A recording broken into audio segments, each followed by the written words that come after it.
Welcome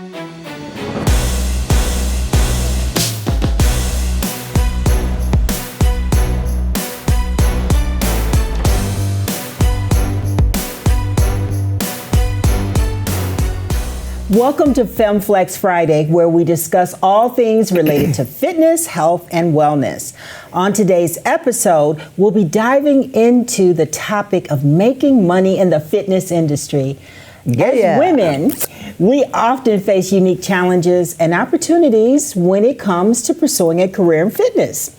Whether you're interested in becoming a personal trainer, starting your own fitness business, or creating a successful online coaching program, we'll be sharing valuable tips and insights to help you achieve your goals. So grab your protein shake and join us as we explore the exciting world of fitness entrepreneurship. This is FemFlex Friday. Woo! Don't forget to subscribe, follow, share. All right, ladies, let's get right into it. All right. Making money. Yeah, money. Making money. Yes. Make it rain. Like one of the first things, like when people see us and they see you in shape, one of the jobs that they automatically assume is, what do they ask? Are you a trainer? Yeah. Are you a trainer? Yep. Yeah. Right.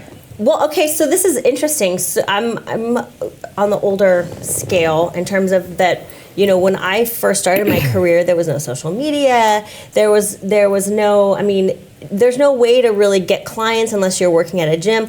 I was right out of grad school. I started as a fitness director at a YMCA, and then I progressed to be the fitness director at Stanford University, and that was a dream job. And when I met my husband, Matt, he was a personal trainer, and he had just broken off to do his own personal training business. And it was rough because there was no social media, you know, and he was training out of a personal training studio, which was something that was so new. This was like in 2008. There were not a bunch of personal training studios around. Yes. So being able to drum up clientele, you had to be coming off of being super successful at a gym. And so you had to really work so hard. And I'm not saying you don't have to work hard anymore, but it's very unique now. As things have evolved, what's been challenging for us over time is adjusting to how things have evolved. We have had to evolve, and Camile and I have talked about this a lot, but you have to be ahead of the game. You know, you can't keep doing the things that you used to do the same way that you used to do them. You have to be able to adapt and adjust. And I started an Instagram account like later than I probably should have, because I was like, oh, well, we've been around forever. We know what we're doing. And then all these people started building audiences on Instagram, and we're like, oh my God, we got to catch up. What about you guys? Have you? So then let's just break it down. Like, so you have personal training one-on-one where you don't have a studio. You have a studio. You own a gym, and how are you doing online? Like, how do you make money? I know you work with clients in all kind of ways. Right. So I think I'm the only one on this panel who hasn't owned a gym. That was something that I had thought about doing. But we have our cyber body shop business. Actually, I run off of something called ClickFunnels. Have you guys ever heard of it? And I create all the time creating online programs, and I do and I collect emails, and we do everything we do right now is online. Now we do have some people that are local to us, and we'll meet in person, and it's great because we can get content for our platforms. And it's great to not have overhead. So and that's great that we can do that now. Yes. It's a way. It's like a lead. Type thing. But the cool thing is that because of social media, we've been able to work with people all over the world. I mean, we have people in Dubai. We have people in Australia. We have people in Canada, and just getting the time zones is difficult. So let's inform our viewers how doing one-on-one or online training, like in social media. What would you guys say the business model like? Give advice to that person out there who wants to they train, they work out, and they want. Here's what I'll say, because I do both. I have a physical gym. So one business is a physical gym, and then we actually have another complete separate business. It's online training, athletes, lifestyle clients all over the world. The biggest thing that I found, I started one-on-one training. Your hours are limited, though. So you're doing 30-minute sessions. There's only so much work you can do. While time for money. With kids, competing, traveling. I was like, well, I'm not even consistent for my clients. So then that's where I started kind of going into the online. Online allows you to help more people. You can do it, like for me, this is going to sound awful, but I do most of my work from 10 p.m. till 1 to 2 a.m. because I am the most efficient. Okay. I'm like no one's bothering Awesome. me on my phone. I can knock out all my client updates in those 4 hours. So flexible hours. Totally. That's great. And it's like, and we have that, I can answer them. I could be at my son's baseball tournaments all weekend with my laptop up when they're not out in the field and I'm working. So online was great if you have limited time or if you're looking to scale your business. And I think that's great because at the end of the day, it's about scaling because you can only work with one person one-on-one, like So many physically. times. Yes. So this is like, as far as a business model, it's great online. I'm going to say, it can, for somebody who may be watching this and like, you know, like I want to become, I want to, you know, this is what I want to do. How do I get started with that?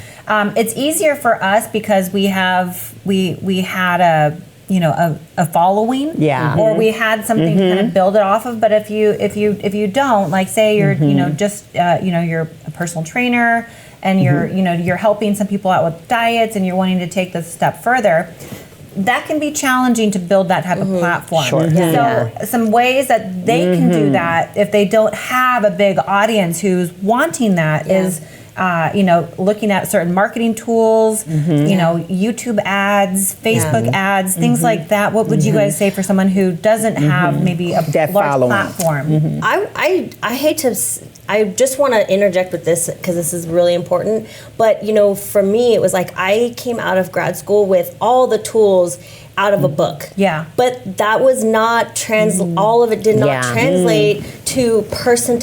It was necessary for me to gain more of a perspective by working with multiple different types of people, problem solving, learning people. So I think that it's just, I still have an old school mindset where I feel like you really have to gain experience, like hands-on experience. I think if you do want to, you know, own an online coaching business, becoming a personal trainer at a gym, don't you know, be too proud to, because that's what we had. So you're saying don't exclusively think you can just go on and do online because it doesn't even make sense. You have to actually have hands-on. Yeah, you're going to learn things by working with people. If you go to 24 Hour Fitness, well, and those testimonies of your one-on-one clients is going to help you get more clients. And you solve problems every time you work with someone new because everyone's so different. You solve problems. You figure things out. You're learning. The client is learning. And that is paramount to being able to progress. Which, to that point, I think for any trainer, you've got to start out doing some free sessions. Whether it's you know, one-on-one, you're going to learn more about yourself, how to coach, different strategies with teaching diet, nutrition, workouts. If you're an online trainer, same type thing. When you offer free, that's your guiney pig. Then you ask them in return, help advertise, because your best advertising is results. So if you help someone make this massive transformation and you're utilizing that, hey, I'm going to give you a discount, I'm going to do it for free, then ask for the favor to be returned and ask them to help market for you because there's your best advertising. So what about certifications? Like, do you guys good question, own in a gym? Do you require, do you even allow people to be personal trainers independent, or do they have to work under your, if you have that? So there's, that's interesting. So you can be a private contractor at a gym, but there's a lot of laws that have gone into place in certain states. Like in California, we've had a lot of changes with what constitutes a private contractor versus an employee. So all of our personal trainers are actually staffed. They are paid a percentage of their sessions, but we also have a lot of people that come into our gym for personal training. And what Whitney just said, absolutely. Giving away free stuff is going to help you. Don't be afraid that you're going to be losing money. You got it for a personal trainer. It's all about that relationship. And you got to build it. You got to build it, and so that's a great way to do it. But as in our gym, they're not private contractors. They're staff. So certification, that's like and important. A certification is a must. It's a must. It's a must-have. Absolutely. And CPR. And being insured and all of that good stuff. Because basically, so having you can get a very, it's not an expensive, very basic insurance plan, but it's good to have, especially if you're going to be coaching people on the outside, cover your butt, or maybe you're doing even nutritional support for people. Like you need to have insurance because you don't want to get sued, and it's a very sue-hungry country we live in. When it comes to certifications, I personally have a lot of certifications. I, ACSM, a physiologist. And I would have to say that my biggest pet peeve with collecting a lot of certifications is that it sometimes can put you into like a box where you don't like train your problem solving skills, you know? And I think that I actually value somebody with a lot of experience over somebody with a lot of certifications. For sure. Agreed. Just being able to say that from the perspective of I've gotten the degrees, I've gotten those certifications, but I learned the most from people. My mentors didn't have the certifications I had, didn't have the degrees that I had. Those are the people that I learned the most from. I learned the most from Matt, my husband, Ray Artie, Hani Rambod, the people that I surrounded myself with early on, who I was a sponge with. They didn't have all those certifications, and they were the most knowledgeable because they were thinking outside of the box. Yes. And so I think that certifications are definitely important, but don't pigeonhole yourself into the thinking that of exactly the way that you got certified. Get your mind out there and be creative and problem solve. Okay, then, guys, we're going to take a quick break and come back and get more into actual business models, and we have a special guest coming up. Not in this episode, next segment, but coming up. So stay right there. People always ask how I got here. I was willing to work just a little harder than everyone else. Every damn day. If I can have hundreds of hours back, I'm gonna grab them.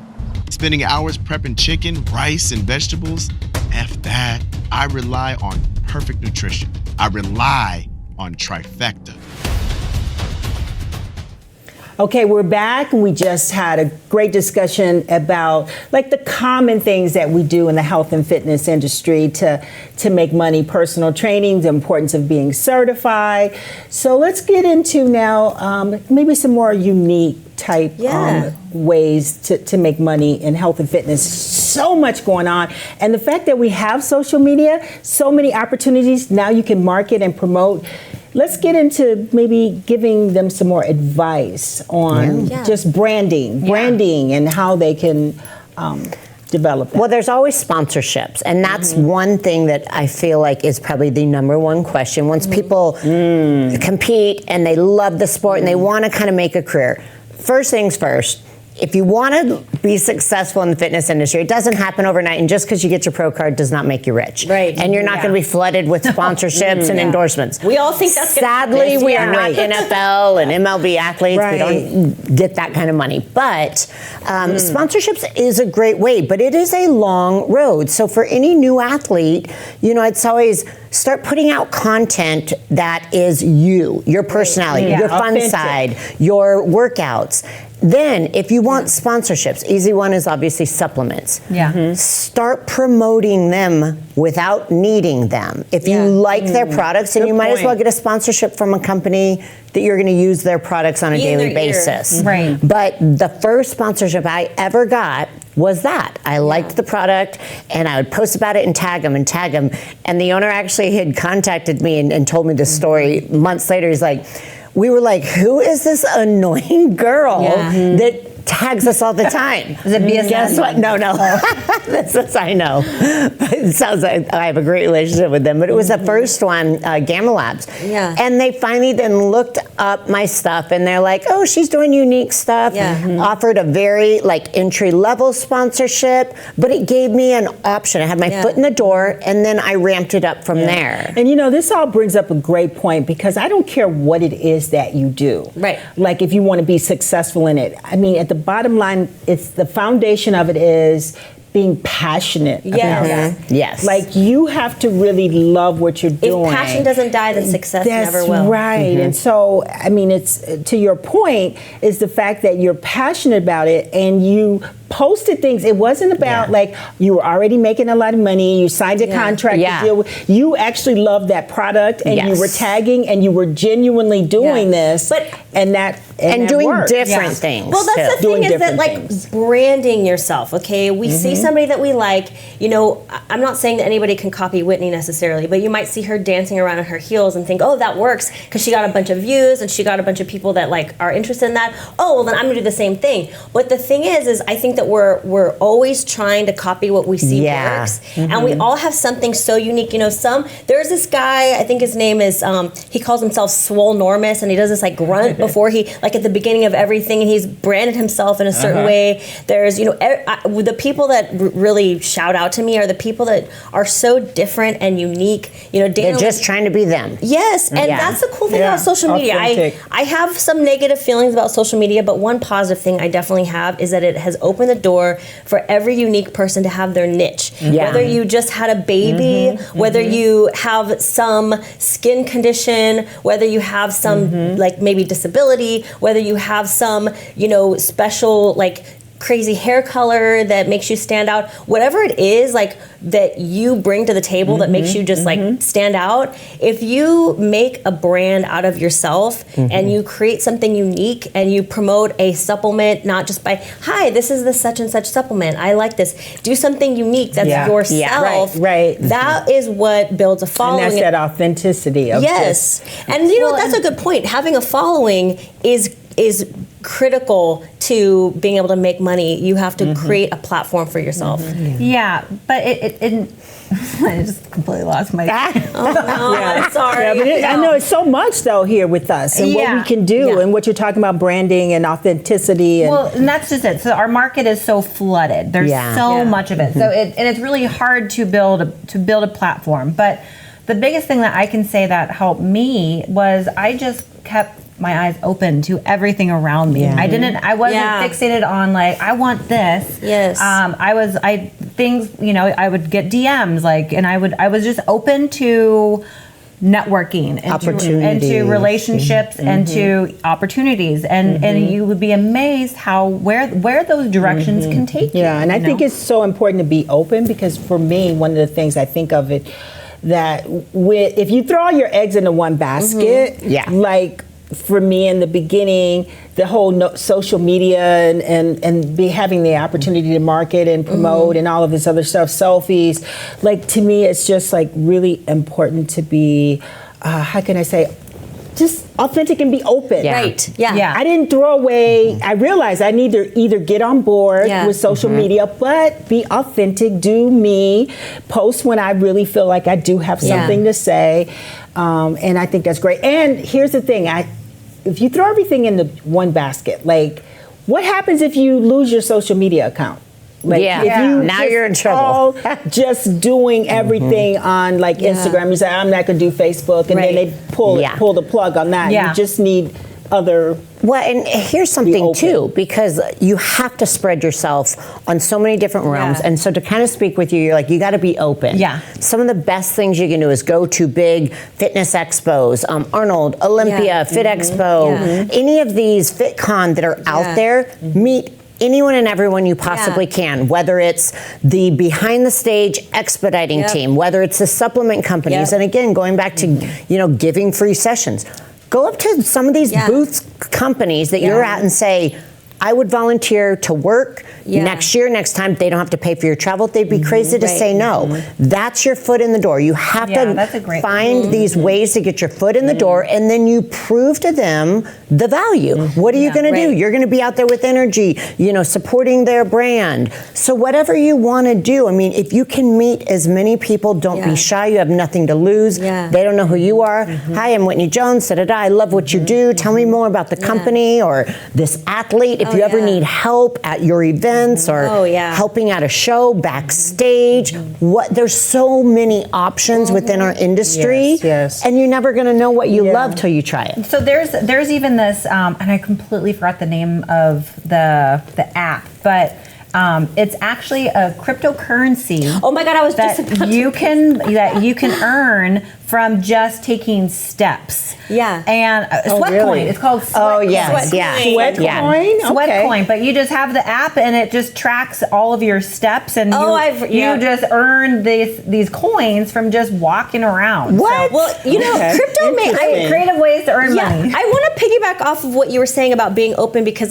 crypto really comes to my mind. I think, you know, people they buy in as things are shooting to the top. You know, I think we tend to do that. We see something successful, we see someone successful, and we're always looking at the people that are already doing well. Well, those people have a lot of options. Those companies have a lot of options. They're very high value already. What you want to be good at is being able to identify success before it happens. Yeah. You know, if you're somebody who's looking for, you know, people to support your company, or if you're, you know, a person looking for a company that you want to support, be open to some of the smaller companies that maybe aren't at the top of their game right now. I've had a lot of athletes that have regretted passing up opportunities of companies that ended up taking off, and they ended up doing really, really well. And you know, and it's such a bummer, because you're looking only at the one thing, Or find being what you open. can provide to the company to make them rise to the top. Oh yeah, we talk about that all the time. I mean, too. honestly. What do you bring to the table? Exactly. Yeah. I know people who they've never gotten in shape, they've never done a show, they've never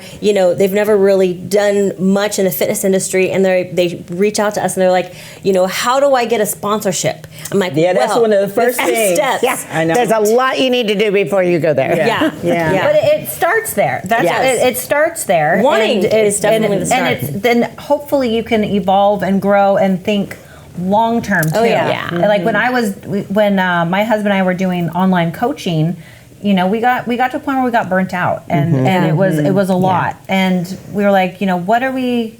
Like, we can't do that. Like, what happens when we want to stop? Like, what are we going to do as a backup? But having that, and that's where having open eyes and networking and kind of being creative goes. You can do so many things in the fitness industry. Yeah, you really can. You really, really can. Speaking of which, there have been a lot more workshops happening. Yeah. We all have collaborated on the MPC Women's Workshop, and that bred a lot more connections. So networking with other powerful women. Because we're all here because we network. Exactly. With each other. We connected at some point, right? And it wasn't about money, or it was just we connected. Well, and going back to what Whitney said, it's, you know, it's very beneficial to offer free services and free events, and from that it just builds a stronger community around, and there's more opportunities that will come with it. Even for my show, the Whitney Jones Classic I have so many people who say, hey, can I volunteer? They volunteer the first year, and the second year they're paid. You know, so it's like, you were amazing, I need you again. Yeah. But if they would have never volunteered, it's like, who's going to turn down free help? Yep, Yeah, that's absolutely. right. Because money's not going to stop you. If you're passionate about it, it will Yes. happen, guys. Well, we're going to take a break and come back, and we have a special guest. He's an expertise in all things in regards to health and fitness, owns a gym, and there's a lot of what we do all packed inside that gym. So we will be right back. You diet down, train hard, and supplement smart for months. When the time comes to step on stage, don't leave your tan to chance. Go with the pros. Pro Tan. #1 worldwide since 1987, and the official sponsor of the Olympia for the last 15 years. Don't step on stage without it. Pro Tan. Okay, we're back and ready to wrap this up, but we have an expert joining us. Yeah. Thank you, Chris Ellis, owner of Santa Cruz Power Fitness. Thank you. And the owner. husband of this babe right here. Oh yeah. But Chris does all the business aspect of it, so. Yeah. Well, She's you gonna know shed what? the We were light. just talking. So tell us about how you got started. Like, how did you find the gym? Was that your vision? You went and found an empty space and started a gym, or was it pre-owned and you bought it, signed on to a lease, et cetera, et cetera? Just give us some background. In That was a lot of questions, Lenda. I know. But I have answers for every single one of them. I know you do. So, Camille and I didn't start in the gym business. She was in hygiene and I was in finance. But we happened to have a team, a bodybuilding team, a quite large bodybuilding team. And so in order to kind of streamline or increase our margin in our coaching business, we started Santa Cruz Sports Nutrition, which was a supplement shop, and it was nationally recognized. And we had hundreds of athletes. And rather than send them to other companies to get their supplements, we opened up one out of our garage.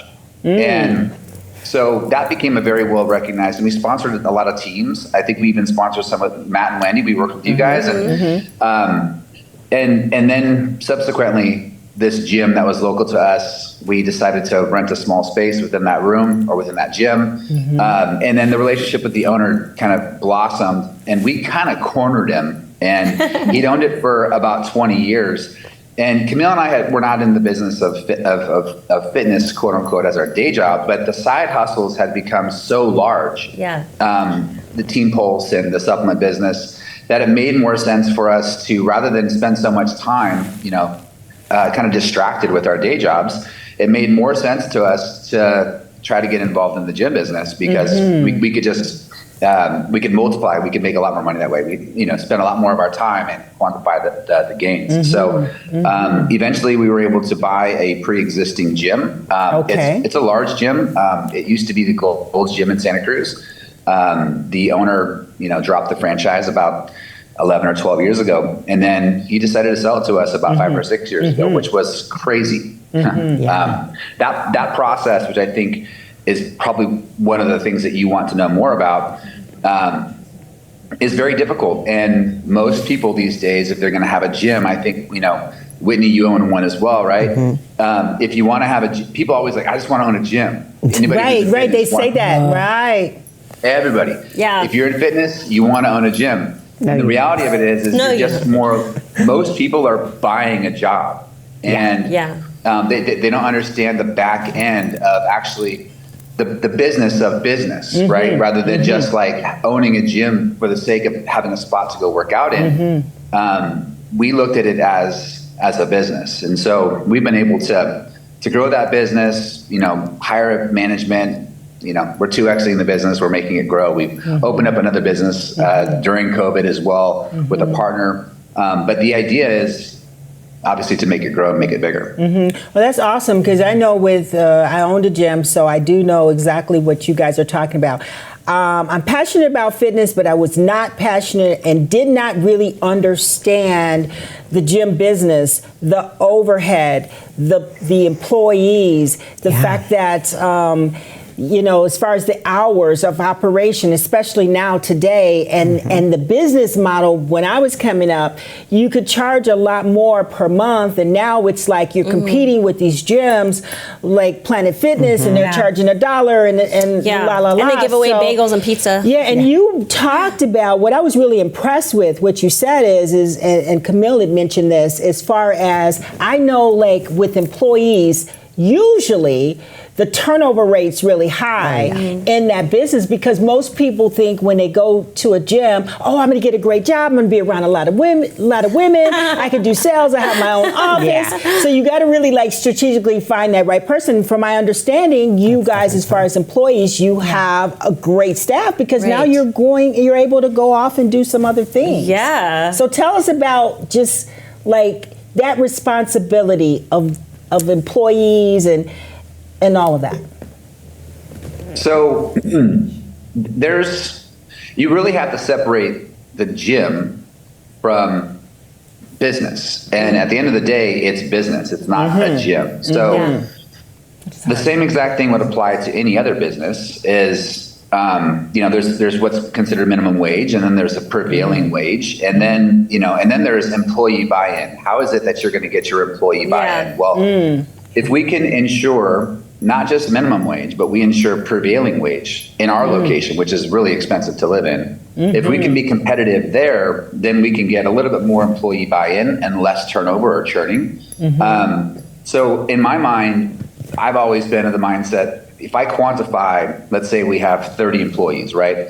If I quantify an extra $1 per hour, and let's say we run, 400 hours per week or whatever it is, it's an extra $1 per hour across the board. That's $1,600, right? And if we're talking about management with that going to work at 24-hour fitness, if they're making, $5 more an hour at our facility, and we quantify that over the course of a month, okay, it's an extra, $400. If we quantify what the extra cost is for peace of mind, it's really minimal. And so it allows you to have that ability to pull away from, whatever it is that you would have otherwise been doing on a daily basis, to look at the 10,000 foot view and really focus on the growth of your business. A lot of people don't realize that those small incremental costs that you incur to pay a prevailing wage, you're getting, 3, 4, 5x return on those dollars, but they're just scared of that. They just want to, they're just penny pinching. All they want to do is hold on to as much money as possible. That's a really good point. I think people, a lot of times, they don't realize that in order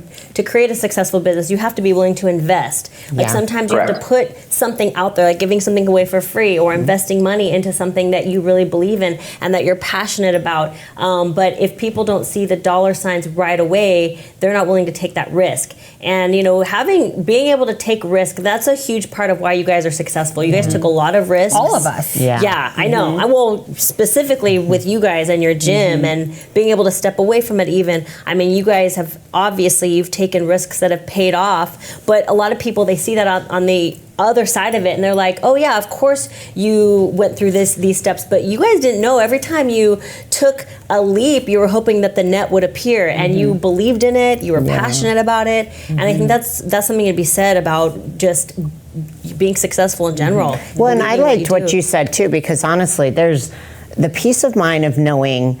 The same thing with our gym. We pay our employees higher than most of the other gyms in the Valley. Why? Because I don't want to be hiring and firing and the turnover and finding new trainers. It's a family. So if you pay them well, you want them to stay right. They're going to be, we have employees that have been with us from day one. We've been there 13 years. And it's it's gold because they're able to make an actual living where they're not having to work 2 jobs. And because of family too. And the thing is, it does. It allows me to be able to travel and be away. They are so invested in being a part of the gym that they're not just like, it's not my job. And there's so much power in that because, it's hard to go, gosh, are we really going to pay that person that much? But you've got to think about the big picture. And so many people don't. About your sources of revenue at your facility? Do you oversee, you have personal training, you sell supplements, or pro gym, or pro shop? What sources, or what would you, So the crazy thing about all the different revenue sources that we have is a lot of gyms will focus on 2 or 3 buckets, and they'll leave 2 or 3 buckets unattended, right? But when we talk about managing up or scaling up our management staff, all of my management staff are incentivized in every bucket. So they have an interest in making sure that all of those buckets are being serviced. So whether it's memberships or we have an annual maintenance fee, which creates a quote unquote 13th month of revenue, or unrealized revenue, right? And then we obviously have supplements. We have a ton of apparel. Camile and I are bringing out a new clothing line or a logo like every couple of months. We spend a lot of time, like 3 or 4 different times a year, creating a new logo. And most people would say that gets away from your brand recognition. And to an extent, I do agree. But our community, we have thousands of members at our gym, and we're a destination facility. People come to our gym from 3, 4, 5, 6 hours away, and they want to walk away with a piece of merchandise, and they come here 2 or 3 times a year. I have one of your zip-ups. And they're constantly buying the gear, and then they take pictures, they tag us with it. And so we're able to, reuse and repost and regenerate all of these images from all over the country on a regular basis, because people really we like to have a lot of fun with our apparel. We do have a logo, but I just printed our logo on a piece of apparel for the first time since we purchased the gym. So our actual brand, I haven't actually used that logo for almost 6 years. Wow. It's just, we're constantly changing the image and having fun with the logos. But the revenue comes from a lot of different places. But all of our management are incentivized to push each one of those buckets. Okay, outstanding. So can you tell me, like, what was the unexpected thing that you guys like faced that you didn't know about being the owner? Like when you became the owner, what obstacle or hurdle or what happened or what did you learn from being a gym Besides owner? COVID. Right. Okay. Besides COVID. And you guys, that was really, if you made it through COVID, my God. there you go. You're done. Yeah. We actually murdered it. We actually killed it in COVID. Really? We won't even get into that. And we you're in pivoted California, so Yeah, you that's killed impressive. We opened up a 4,000 foot outside facility. We had people getting memberships from like San Francisco and from Sacramento that were driving to our gym an hour and a half away every morning and be there at 5:30 in the morning. Wow. It was crazy. But that's a whole nother success story. Something that we didn't know, first of all, our business is an established business. It had been there for almost 30 years. And so, it was an expensive purchase. So just saying you want to own a gym, that's one thing, but getting financing for it is a whole nother animal. And so when Camile and I started this process, we were immediately told by the vice president of lending for the bank we went to, which was a regional bank at the time, that we were not going to get approved for the loan. And 10 and a half months later, the lady flew out from Texas to be at our signing because she was so impressed that we funded. From day one, she told us that it wasn't going to happen. And and a rule that I've learned in sales was always keep the discussion going. If there's something that you couldn't get through and they told you black and white, like, this is a condition you're not going to be able to meet. Okay, well, let's talk about it. How can I make it meet? How did you get the funding? What was? Tell us your secret. Tell us your secrets. It was very difficult. 30 seconds. It was. We went through the SBA, and the SBA has very stringent guidelines, but they have incredibly favorable terms. So in order to make these terms for you, you really have to fit that square into the square. There's no round holes going into a square peg, right? So I just had to I had to continue selling or painting the picture to the bank and coming up with documents and different exceptions to different rules. Could they be applicable? And I came from the world of finance, so I understood how to make that work. But a lot of people don't realize what goes into having to purchase a business, and that's why a lot of people don't do it. And you don't know what you don't know until you know it, right? Same thing with buying a home, albeit I think everybody should be trying to buy a home. Most people think that they don't qualify, and the reality is they probably do. They just got to figure it out. Yes. Yeah. So, but there's a lot that went into, Camile and I had spent hundreds of nights commiserating, thinking like, was this the right thing to do? Really second guessing ourselves for probably the first year. I went from working maybe 15 hours a week, making multiple six figures, to working 70, 80 hours a week. Absolutely. And not getting a paycheck. And making, what looked like on taxes, nothing.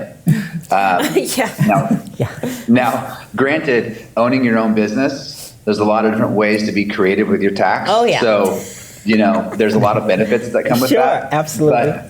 But there was a lot of variables, and Camile and I spent the first 2 years completely remodeling the gym while it was open. So that was another doozy. Yeah. And we could go on forever. It's quite a When you learning guys bought process. the gym, I remember there was like leaks on the ceilings and stuff. You We guys, had buckets everywhere. yeah, I remember that. Yeah. It didn't stop people from wanting to work out there. Yeah, that's awesome. You guys It have sounds like created such a good you brand, just rebranded, This is an because awesome Kinda. success you're story. buying a facility that pre-exists and people have opinions of that facility outside. Yeah. So it's Yes. your job to come in. What an awesome success and- story. Yeah, awesome Well, guy. Linda, that probably is, to answer your initial or your previous question, I would say that's the answer. The biggest thing for Camile and I tell this is a recurring theme still to this day, is changing the image of our facility in our community. And what I mean by that is it was a meathead gym. It had like a bad stereotype. There was tons of members there, but there was no one that was vested in it. Their memberships were really, really inexpensive, and the old administration didn't raise their membership rates for over 10 years because they didn't feel that it was valuable enough to do so. So our biggest hurdle was changing the view of the community and changing the view of the gym in our community. And I take that a step further, and I say, how can we make it a facility that women could feel safe to train in? That was literally the next goal. How do we make this facility something that women would want to train in and feel safe in? So we used Camille as a poster child initially, and we, and she didn't know this, but I had a 10-foot tall painting made of her in the gym. It's very tasteful, but and it was done extremely well by this amazing artist. But the goal was, how do we capture? I mean, we can capture all the men in the world, but if no women are going to come here, the men aren't going to want to stay. And that's true. I mean, let's be real. Yeah, that's a big important part of the business model. Is you have to have men want women in the gym. Yeah. Oh yeah, they do. They adore their muscles. Yeah. So I get it. I know we're getting. So that was it. That was our biggest hurdle. And now you walk into the gym and 20% of the people in there are females, and they're lifting harder than the men are. Wow. More than 20%. They're badasses. That's great. Yeah, the women that train there are very strong. Yeah. Well, thank you so much, Chris, for joining us. I wish we had more time. Congratulations on a wonderful facility that you and Camille have created, and congratulations. We look forward to having you out there. Okay, I'll definitely be there. So congratulations. Yep. Thank you. Much success. Thanks, Chris. Giving our viewers a lot of information. Keep killing it. Have fun, Camille. I'll see you on Sunday. He's got a lot of work for you. Yes. Bye, Chris. Bye. Bye, Wendy. Bye, Whitney. Bye, Linda. Bye. Bye.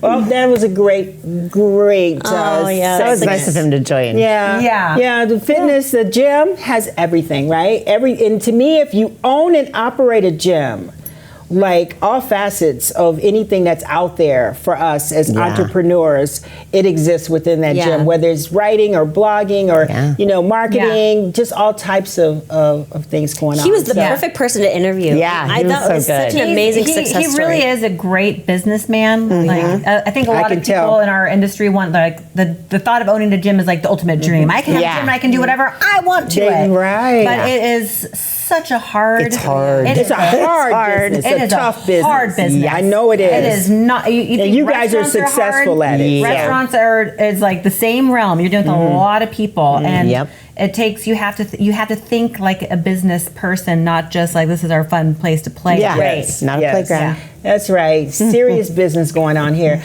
Well, guys, thank you for joining us for another episode of FemFlex Friday. Don't forget. Like, subscribe, follow, share. All right, see you later. Bye.